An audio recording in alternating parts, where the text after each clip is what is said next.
Welcome to Human Wreckage, the series where we go through the darkest corners of human behavior, murders, obsessions, crimes that leave wreckage in their wake. I'm your host, Thomas, and today we're covering a case of stalking, obsession, and murder that shook a suburban Ohio community. It's the story of Ellie Weik, a 23-year-old young woman whose life was cut short by a man she'd known, and who had quietly invaded her world in terrifying ways. That man, Michael Strauss, carried with him a chilling pattern of behavior that escalated from surveillance and harassment to violence and death. Today we'll walk through who Ellie was, the stalking timeline, the investigation, the arrest and interrogation, the trial and sentence, and finally, the broader reflections on stalking, how it can escalate, and what we can learn.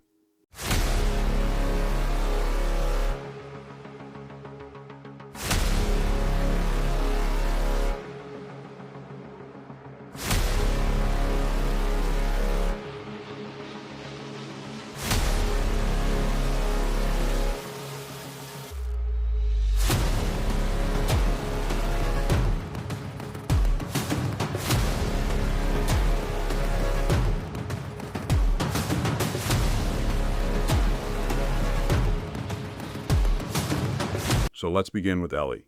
In a suburb of Cincinnati, Ohio, in the township of Westchester Township, lived a young woman named Ellie Weik. She was 23 when she died. Friends described her as warm, bright, full of life, a person you felt safe with, someone whose smile lit up a room. In the months before her death, however, something had changed. She told friends she didn't feel safe anymore. She was being harassed, surveilled, persecuted by someone. According to friends, she had been terrified for months. On April 11, 2018, Ellie's mother reported that someone had taken a photo of Ellie inside their home through a window, then sent that photo to Ellie, presumably to terrify her. In one friend's words, "It was like a very sick game of cat and mouse. She kept asking, 'Who is it?' And they would reply, 'You know who it is.' Even as she took steps to protect herself, the harassment escalated." Ellie went missing on July 29, 2018, from her Westchester home, and her mother reported her missing on August 1st. Her body was discovered earlier than that in a field off Milliken Road in the neighboring township of Liberty Township on August 24th, and she had been dead for some time. She is remembered now with trees planted in her memory, Easter eggs hung on her trees, a bright spirit lost too soon. Why? What happened? That leads us to the person charged, Michael Strauss. Michael Strauss, the man across the street. Michael Strauss, at the time 29 years old, lived on Bluffs Drive in Liberty Township, just across the field from the spot where Ellie's body would later be found. Court documents and interrogation transcripts portray him as someone obsessed with horror, psychological scariness, someone who told detectives he liked psychological stuff. He used technology to stalk, sending spoof texts pretending to be someone else. He filmed Ellie through her window. He appeared in her world when she thought she was safe. He collected tokens of her hair, her driver's license, a necklace, and called it a tribute. According to the indictment, the stalking period began January 1st, 2018 through July 29, 2018. He engaged in a pattern of conduct that caused Ellie to believe the offender would cause physical harm or mental distress, and he trespassed where she lived, worked, or attended school. Friends say she was so frightened. She had other friends stay at her house. She told them, "I don't know if I'm safe." All of this culminated in the tragedy of July and August 2018. What started as invasion filmings, texts, theft of hair, sending strange messages escalated. The prosecution paints a disturbing progression. In April 2018, Strauss used a window to film Ellie at night in her home. He then sent her a portion of that video. He spoofed phone numbers, posed as friends of Ellie, sent her obscene photos. He Googled deviant sexual content, violent pornography, woman attacked while jogging in Mason, Ohio, searches showing disturbing fixation. Then the murder. On or about July 29, 2018, according to the indictment, Strauss caused the death of Ellie, according to a prosecutor's statement. This defendant did place plastic wrap over Ellie Weik's head, which caused her death by suffocation. After her death, the body was bound in duct tape, wrapped in plastic, placed nude in a blanket, and dumped in a field across the street from his house. He then waited a while. The body remained in that field for some days before discovery. He was arrested August 25, 2018, about 12 hours after the body was found. Quite simply, the stalking was not incidental. It was foundational. The body disposal shows the cold, calculated aftermath. The investigation was heavy. Prosecutors listed 88 pieces of evidence just in one hearing, including cell phone records, social media logs, Snapchat, Instagram, bank records, Amazon records, flight records, aerial photos, and skeleton reconstruction photos. Detectives interrogated Strauss for 17 hours. In those transcripts, he admitted to peeking through a window and filming Ellie. "I thought she looked cute. I'm just going to film her for a little bit." He claimed they were filming a horror movie. He claimed accident when asked about how Ellie's hands were zip-tied. Detectives weren't buying it.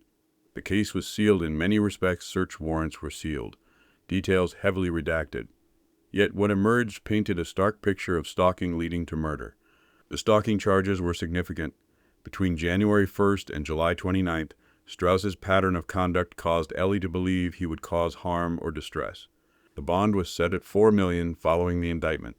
On March 12, 2019, Strauss pleaded guilty to murder, menacing by stalking, and gross abuse of a corpse. Some charges, aggravated murder, tampering with evidence, petty theft, were dismissed as part of the plea deal. The sentencing came on April 17, 2019. He received the maximum term: 15 to life for murder, 18 months for stalking, menacing by stalking, and 12 months for gross abuse of a corpse, all consecutive, resulting in parole eligibility after roughly 17.5 years. From the sentencing article: "Please believe me, from the bottom of my heart, I never wanted to hurt anybody," Strauss said. The judge stated, "Life in prison, but parole possible after 17.5 years. Ellie's family spoke. Her mother asked the court to change the death certificate to reflect July 29th, the date of death, rather than the date her body was discovered in August. Her sister and other friends wore bright colors, tie-dyed shirts in her honor. Eggs with messages were hung on 2 trees in a park planted in Ellie's memory." The case closed in court, but the impact remains in the friends, family, and community forever changed. This case is not only a story of murder, it's a study in how stalking can escalate into deadly violence.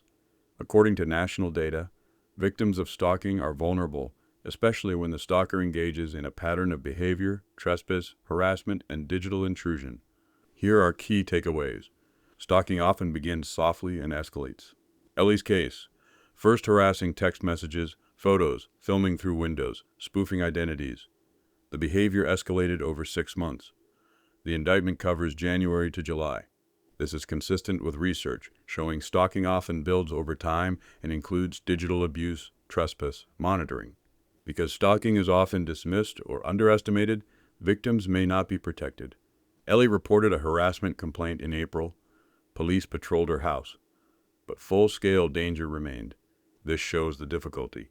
When harassment doesn't yet result in obvious physical violence, it may not trigger full protection. Technology plays a role. Strauss used a text spoofing app. He recorded video through Windows. He Googled deviant porn and searches tied to his pathology. Digital intrusion amplifies fear and risk. Obsession can convert to violence. Stalkers are not always mere nuisance. They can escalate to homicide. That is what happened here. The tribunal of behavior followed the classic escalation: surveillance, harassment, intrusion, murder. The proximity factor matters. Strauss lived right across the field from where Ellie's body was dumped. He had intimate knowledge of her environment. The physical location made the stalking more potent.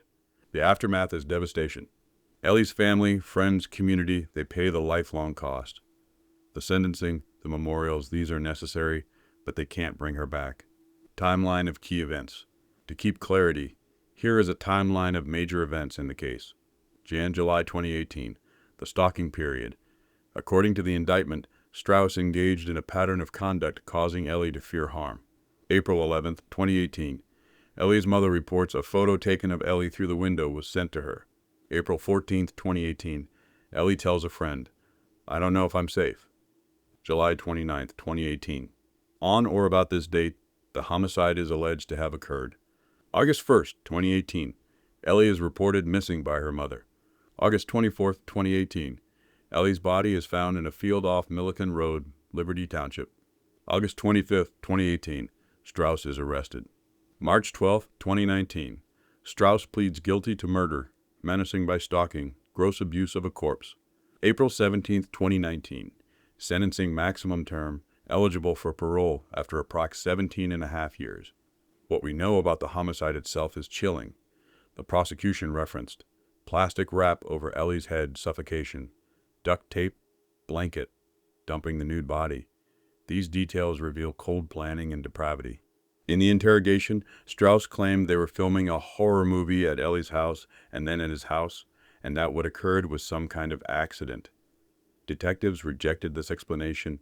He told investigators, "I remember picking her up, and I thought I carried her, but it makes sense if I put her in the car."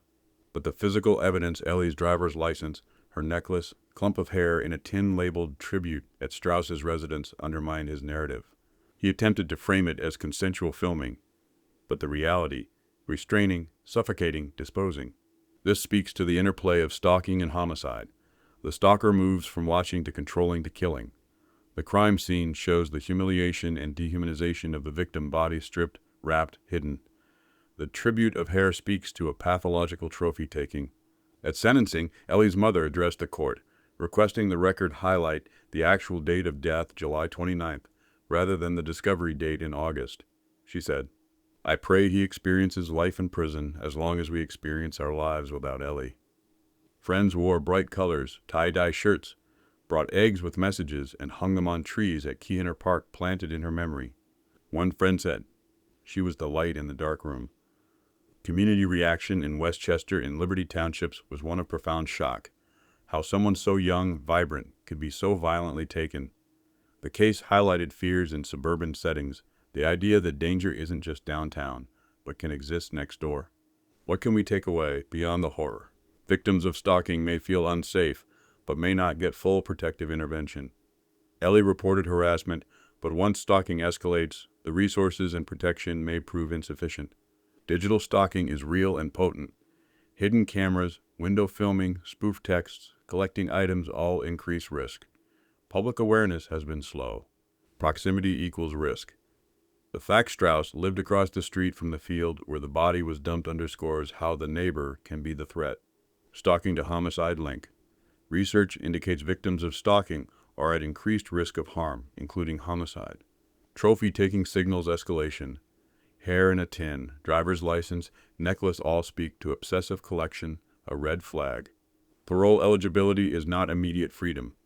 Strauss will be eligible in about 17.5 years. The sentence acknowledges the severity. Some victims' families worry about parole. Support for victims. Reporting harassment, saving evidence, videos, texts, informing friends, family all matter. The system is still catching up. Ellie Weik's death is not only a crime story, it's a cautionary tale about how stalking is not just annoying, it can be deadly. The behaviors that precede violence often appear innocuous, or at least tolerable. Unwanted texts, creepy photos, window peeking. But when it becomes pattern, proximity, obsession, it becomes dangerous. Michael Strauss's case forces us to ask, how many other victims are being stalked right now who will never escalate, but in some terrifying subset will? And how can we make systems, police, community, legislature better at intervening before it's too late? So today we remember Ellie not as a statistic, but as a person whose life mattered, whose laughter, whose presence filled a room. Her friend said she made you feel safe. Tragically, she was not safe in the end. If you are listening and you feel you're being stalked, harassed, surveilled, please don't wait. Save the texts, record the incidents, reach out to law enforcement, victim advocate services, trusted friends. Because the steps we take may matter. That concludes this episode of Human Wreckage. Thank you for listening. If you found this piece difficult to hear, you're not alone. These stories are raw, but they matter. We'll continue to bring you more stories where human wreckage meets the law, the psyche, and the society around us. Until next time, take care of yourselves and each other.